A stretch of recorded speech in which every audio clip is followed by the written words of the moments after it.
ক্ষমতাচ্যুত শেখ হাসিনা ভারতে পালিয়ে যাওয়ার পর থেকে পাগল প্রায় ভারতের বেশ কিছু মিডিয়া। সাংবাদিকতা বাদ দিয়ে মলম বিক্রির স্টাইলে পরিবেশন করছেন সংবাদ।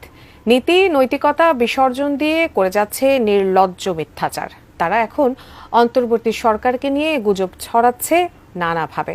সেন্ট মার্টিন দ্বীপ নিয়ে ষড়যন্ত্রের পর ট্রাম্পকে কাজে লাগিয়ে যুক্তরাষ্ট্রকে খেপিয়ে তোলার ভয়ঙ্কর নীল নকশা করেও ক্ষান্ত হয়নি ভারতের এসব মিডিয়া।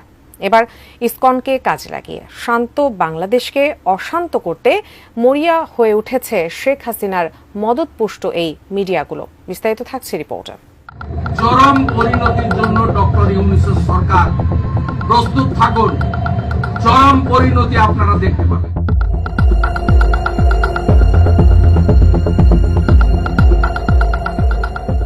রাষ্ট্রদ্রোহ মামলায় ইসকন নেতা চিন্ময় দাস গ্রেপ্তার হওয়ার পর মরণ খেলায় নামে সংগঠনটির সদস্যরা।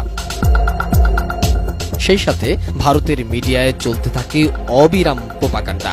চট্টগ্রাম আদালত প্রাঙ্গণে আইনজীবীকে প্রকাশ্যে কুপিয়ে হত্যা করে উগ্রবাদী সংগঠন ইসকনের সদস্যরা।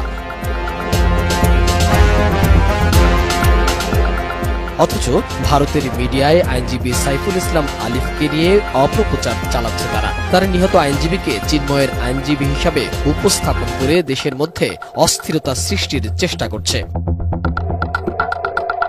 সঠিক প্যাড আর সঠিক তথ্য দিয়ে এসব সামলে নিব এক হয়ে। Monalisa sanitary napkin. এরই মধ্যে বিষয়টি নিয়ে কথা বলেছেন প্রধান উপদেষ্টার প্রেস উইং।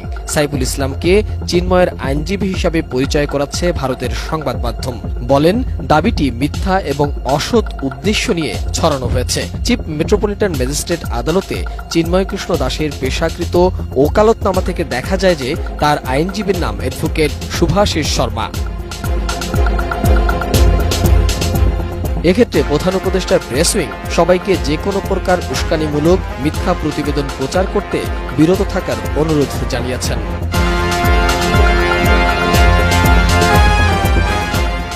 বাংলাদেশের এই ঘটনাটি অভ্যন্তরীণ হলেও ভারতের ভূমিকা প্রশ্নবিদ্ধ।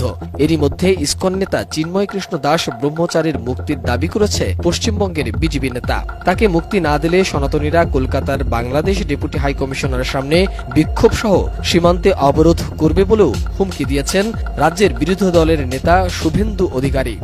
জামাত শিবির, বিজেপি এবং আমাদের বাংলাদেশের সেনাবাহিনী, পুলিশ যৌথভাবে যে আক্রমণ করেছেন, এই আক্রমণ সমর্থনযোগ্য নয়। শুধু হুঁশিয়ারি নয়, বিজেপির এই নেতা অন্তর্বর্তী সরকারের উপদেষ্টা ডক্টর ইউনূসকে হুমকি দিয়ে বলেন, এর জন্য কঠিন পরিণতি ভোগ করতে হবে তাকে। পরশুদিন হিন্দু জাগরণ মঞ্চ শিয়ালদা থেকে হাই কমিশন অভিযান ডেকেছে, দুটোর সময় হাজারে হাজারে হিন্দু নামুন, শ্বাস, শঙ্খ, শিলা, কংসাল নিয়ে নামুন। আমরা ঘোষণা করেছি সোমবার দিন পেট্রোপোল অবরোধ হবে, বড় অবরোধ হবে।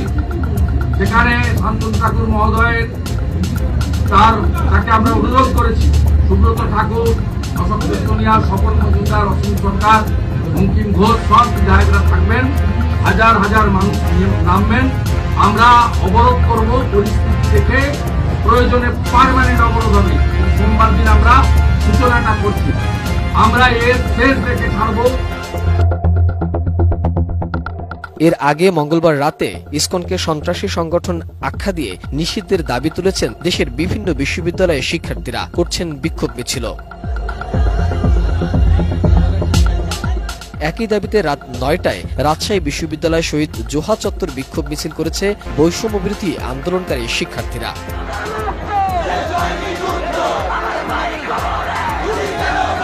মোহাম্মদ সোহাগ বিশ্বাস, এটিএন নিউজ, ঢাকা।